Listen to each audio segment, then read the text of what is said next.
In 1998, two Stanford students walked into Yahoo's headquarters. They had a better search engine, and they wanted $1 million for it. Yahoo said no. That search engine was Google. Today, Google is worth over $1 trillion. Yahoo sold for scraps in 2017. This isn't just a story about one bad decision. It's about how the most dominant internet company of the 1990s, a brand once more recognizable than Coca-Cola Online, made mistake after mistake until there was nothing left. Yahoo didn't fail because of bad luck.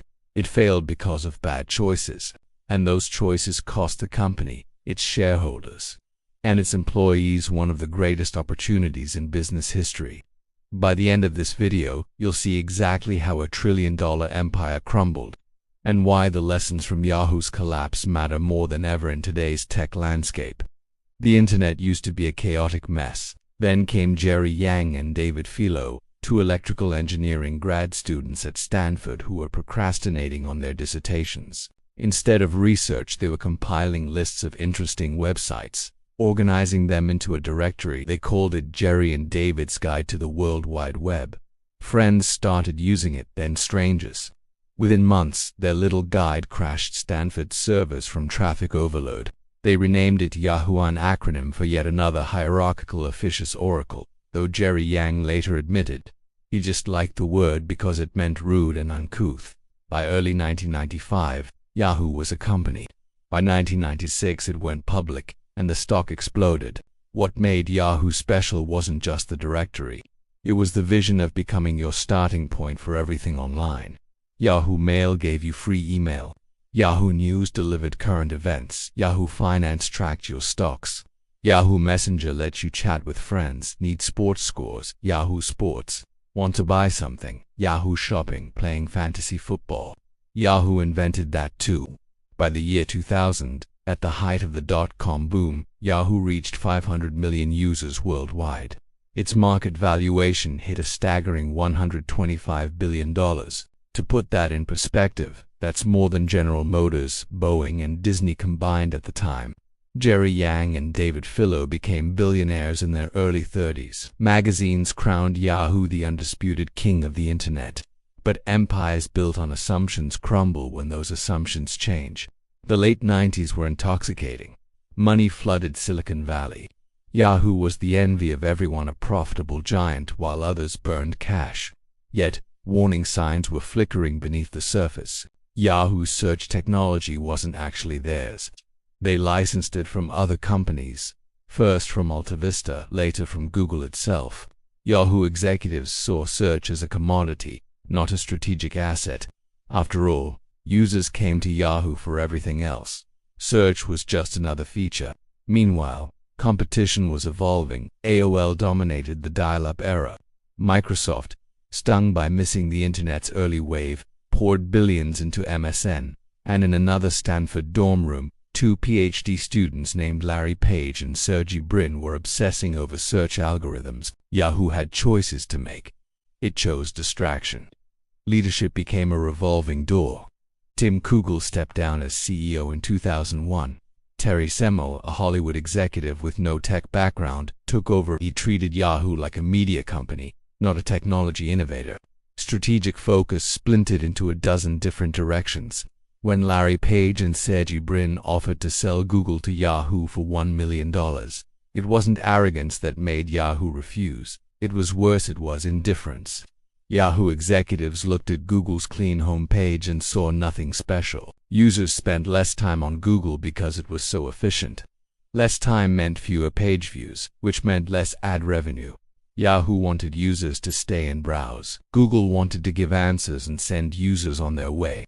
The philosophies clashed, and Yahoo walked away.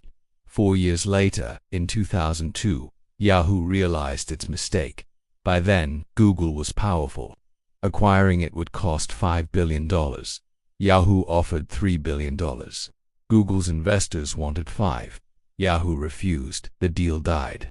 Google went public in 2004, and the window to acquire them closed forever. Then came the next historic blunder. Mark Zuckerberg was just 22 years old when Yahoo offered him $1 billion for Facebook. The platform had only 8 million users and no revenue model, but it was growing exponentially. Then Yahoo's stock dipped. Facing shareholder pressure, Yahoo lowered its offer to $850 million. Zuckerberg, insulted, walked away. He told friends Yahoo didn't understand what he was building. He was right today. Facebook, now Meta, is worth over $800 billion. Yahoo got nothing. Missing Google and Facebook would have been survivable with the right adjustments, but Yahoo didn't adjust. It fragmented.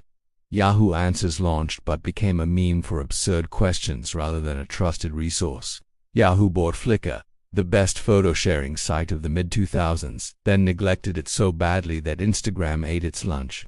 Yahoo acquired Tumblr for $1.1 billion in 2013, promising not to screw it up, then screwed it up so badly that Verizon later sold it for just $3 million, a 99.7% loss.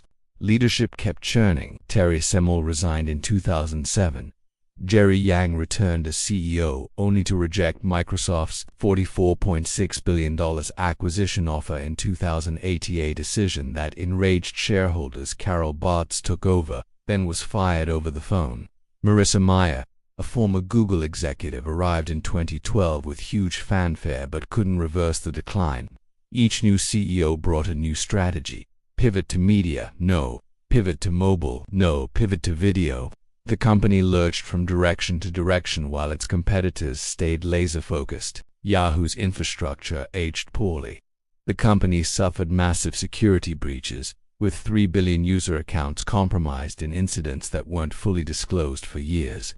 Trust evaporated. Its advertising technology fell behind Google's hyper-targeted AdWords and Facebook's social graph.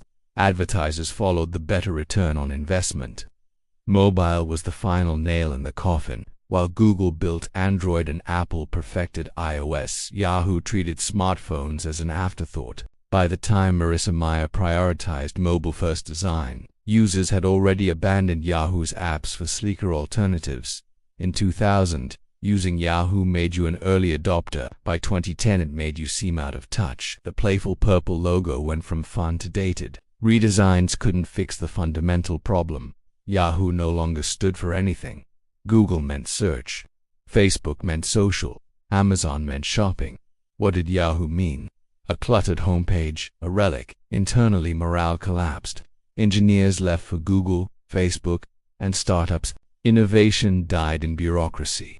By 2016, Yahoo was worth $4.8 billion, to 96% less than its peak. Verizon acquired it in 2017 for $4.48 billion, merged it with AOL, and eventually sold the combined assets to a private equity firm. The Yahoo brand still exists, but as a shadow of its former self. The human cost was staggering. Thousands of employees lost their jobs.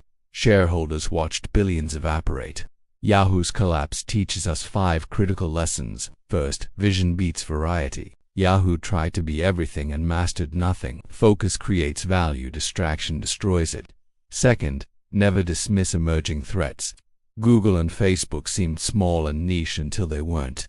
Third, timing is irreversible. A chance to buy Google for $1 million came once.